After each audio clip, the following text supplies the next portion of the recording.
উমর পাশেই চাবুক ছিল, চাবুকটাকে উঠায় ফেলেছেন। তার মানে এখন আমিরুল মুমিনিন গরম হয়ে গেছে।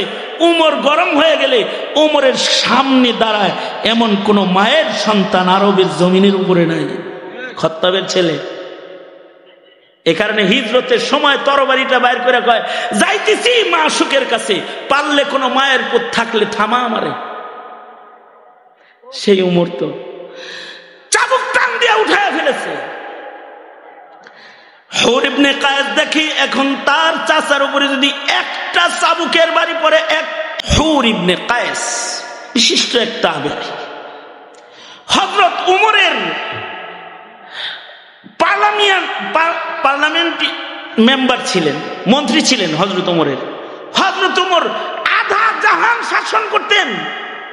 তো হযরত উমরের যত পার্লামেন্ট মেম্বার ছিল তাদের ভেতরে একজন পার্লামেন্ট মেম্বার, নওজোয়ান একজন পার্লামেন্ট মেম্বারের নাম ছিল হুর ইবনে কায়েস। দূর থেকে পার্লামেন্ট সদস্য যেহেতু মাঝে মাঝে রাষ্ট্রীয় মিটিং এ মদিনায় আইতো, হুর ইবনে কায়েস এক রাষ্ট্রীয় মিটিং এ মদিনার দিকে রওনা করছে।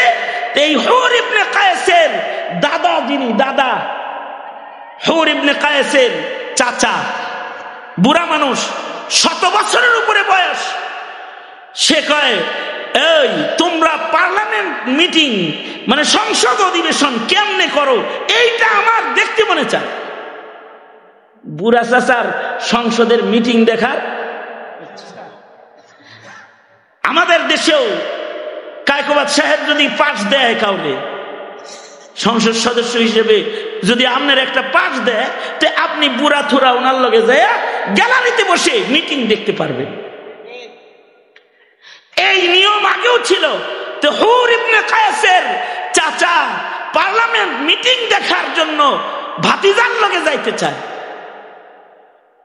ভাতিজায় চাচারে লয়ে আইছে মদিনাতুল মুনাওয়ারার রাষ্ট্রীয় মিটিং এ, সংসদ বসেছে, এই সংসদে লয়ে আইছে, তো পাশে বসায় রাখছে।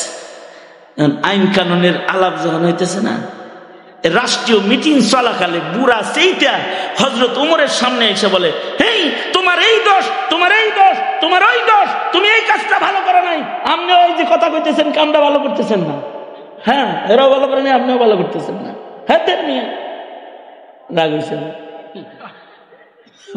মুরব্বী বুঝছে না, বুঝছে না, বুঝছে না।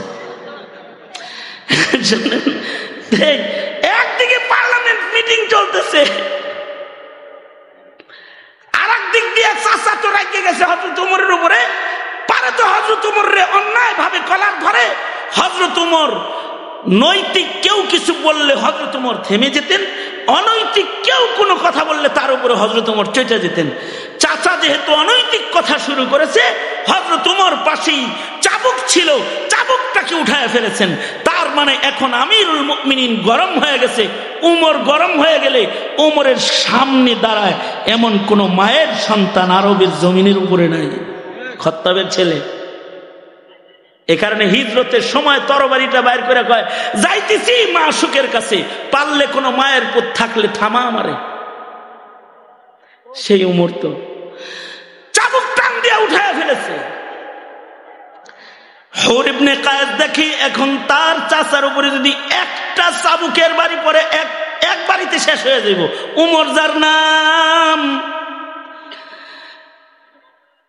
তো হুর ইবনে কায়েস বলে, ওয়াল কাযিমিনাল গায়জ, আউযু বিল্লাহি মিনাশ শাইতানির রাজীম। হুর ইবনে কায়েস তিলাওয়াত করতেছে, বিসমিল্লাহির রহমানির রহিম, ওয়াল কাযিমিনাল গায়জ।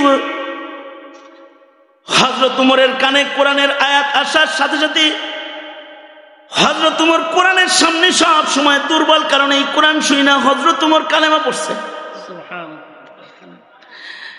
হযরত উমরের হাতের চাবুকটার সাথে সাথে হাত থেকে পড়ে গেছে। জান্নাতের কাছাকাছি যাইতে হইলে রাগা যাইব না। হুর ইবনে কায়েস স্মরণ করাইয়া দিচ্ছে, ওয়াল কাযিমিনাল গায়জ। হাতের চাবক খুলে পড়ে গেছে। এবার সামনে যায় দাঁড়ায় হুর ইবনে কায়েস বলে ওয়াল আফিনা আনিন নাস। তার মানে কোরআনে কারীমের আয়াতের আরেকটা অংশ পড়ে হুর ইবনে কায়েস বুঝায়, আমিরুল মুমিনিন চাচা আমার বুড়া মানুষ, আকল কম, বুঝে নাই, আপনি কাউরে মাফ করে দিলে আল্লাহ আপনারে মাফ করে দিব। আল্লাহ বলে আমার কাছাকাছি যদি আইতে চাও তাহলে ওয়াল আফিনা আনিন নাস। হযরত ওমর সাথে সাথে হুর ইবনে কায়েসের চাচাকে বুকে জড়ায় ধরে কয় তোমারে আমি মাফ করে দিলাম।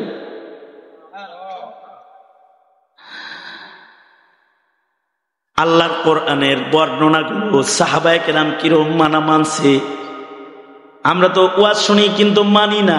ওয়াল কাযিমিনাল গায়জ মানি না, ওয়াল আফিনা আনিন নাস মাফ করলে আল্লাহ খুশি, বান্দারে কেউ মাফ করে তো আল্লাহ বান্দারে মাফ করে।